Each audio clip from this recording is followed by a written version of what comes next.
Well, well, well. If you guys only knew what was going on here. Okay, man. What are we to think about all of this? What could be the reason? What could be the purpose?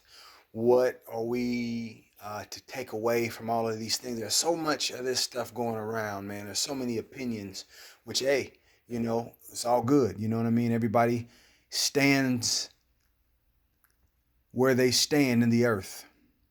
Um, you'll get it. You'll get it. But uh, what are we to do with this? How are we to come out on the other side with what jewel? Is it about not taking for granted anymore the connectiveness of one another, the oneness of people?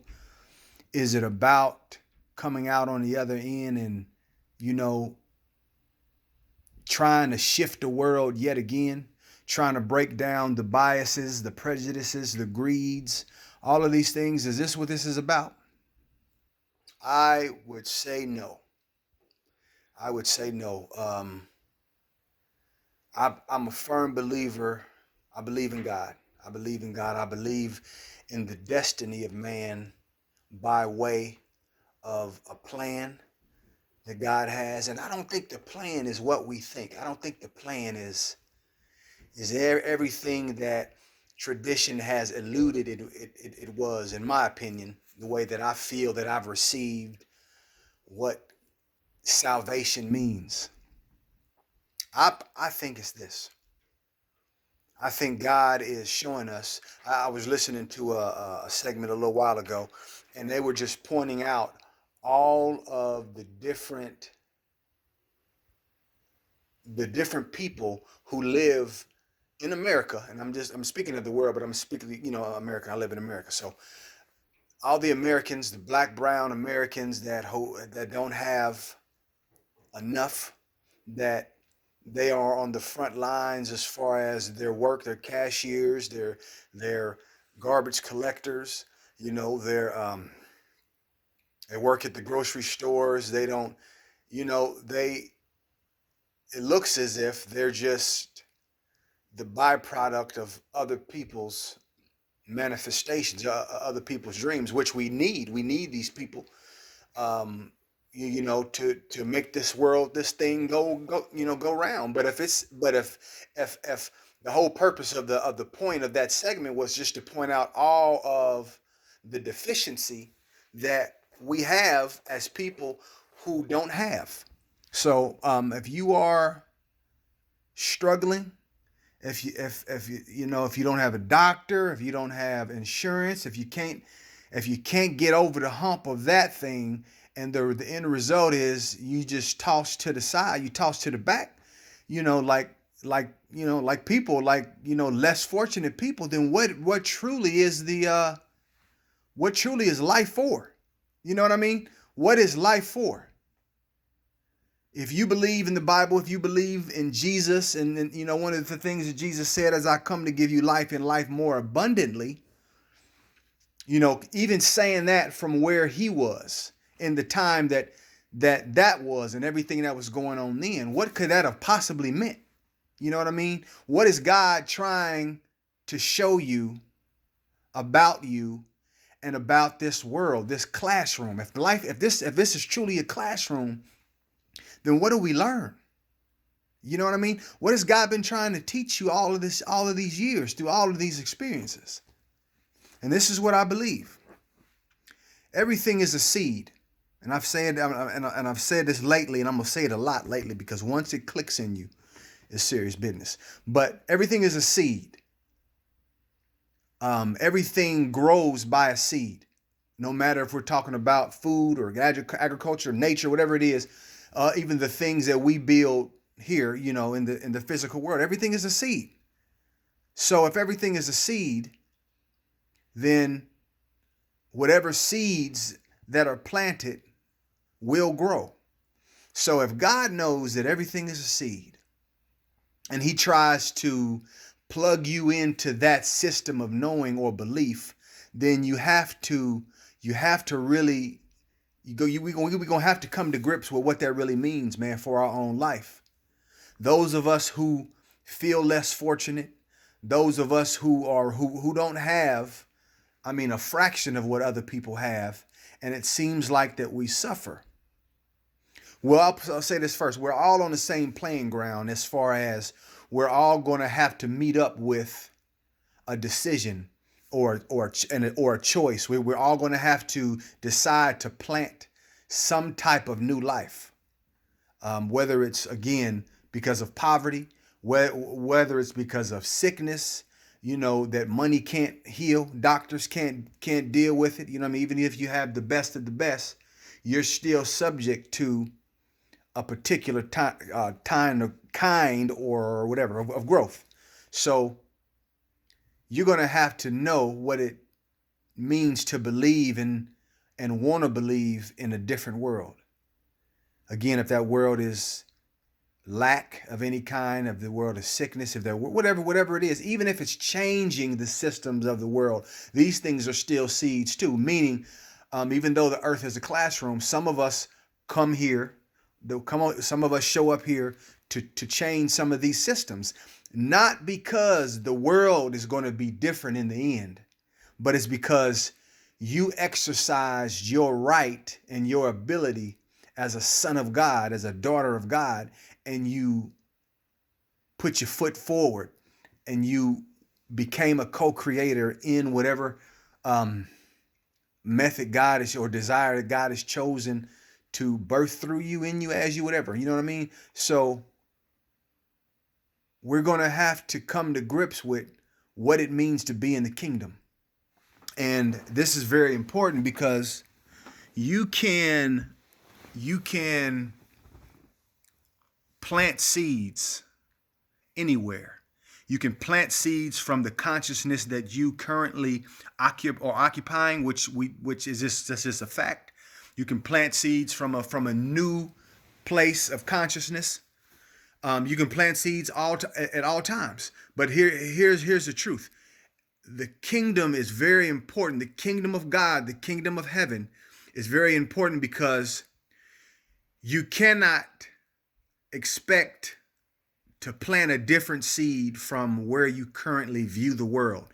So if you continue to plug into the way that we've been currently living, meaning, I mean, even down to the things that make you angry with the people that you know.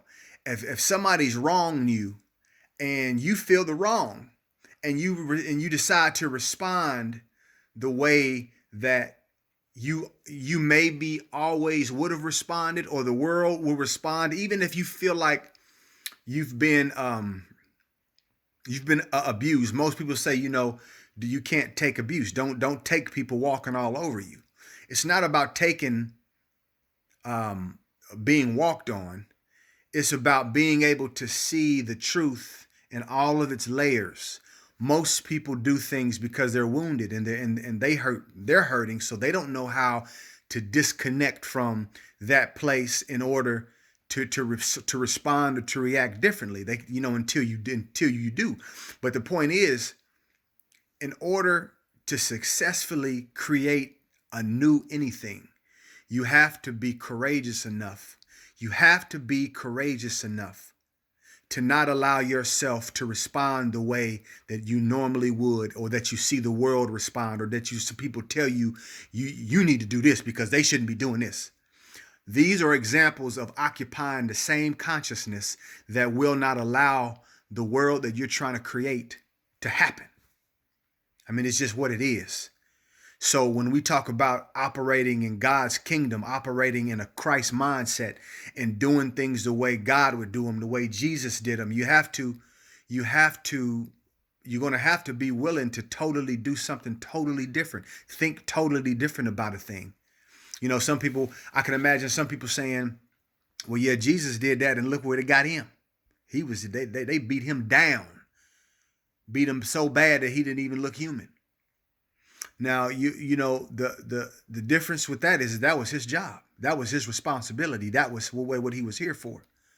And it did something in order for you to get to a new place, because now you have something to believe in, to hold on to, that allows you to say, well, maybe I can not only create a different seed or plant a different seed, but I can occupy this space in my mind, in my heart, in my character of God that totally makes me different, me show up different, and makes the seed that I'm planting categorizable. You know what I'm saying? Categorizable. So it can be categorized based on your character and your new nature. But we have to understand this is a classroom. This is a place that we are creating all the time in. But what are we creating? And what system are we plugged into that perpetuates the creation that really doesn't go anywhere? It's not going anywhere. Life is not changing the way that we want it to, that we believe it can, that we believe God's strength and power and authority should do. But if that was the case, then it would be different by way of the way that we believe God should do it. So that means if it's not happening, then there's something that we're still not understanding, man. We're still not understanding what God is trying to get us to do and to build and to be. I'm not saying that it's easy. And I'm only saying that it's not easy because we have been so connected to everything in our world the way that we've been, that we don't even recognize that things can be different, because we always are fed the same old systems. They say we don't have any hope. People who are less fortunate, that just don't have any hope, they need people to create new systems for them. And yeah, at one place, yeah. But what they need is to know that it could be done. It could be done. You can create the life that God has intended for you to create, the way that God has intended for you to create it with God.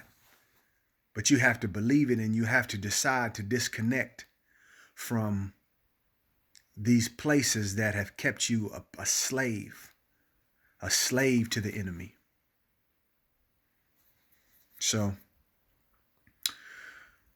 just want to drop in there, man, drop this on off on you during this little moment. I had a lot of things to think about myself, a lot of searching, a lot of things, man. And are you willing to believe something else? Are you willing to believe something different? Are you willing to believe that you are different, that you are not imprisoned, you're not a slave to the world?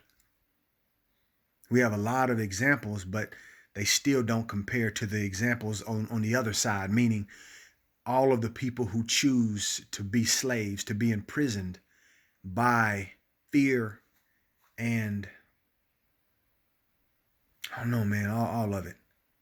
It's too much. That's too many of us. We have to decide something else.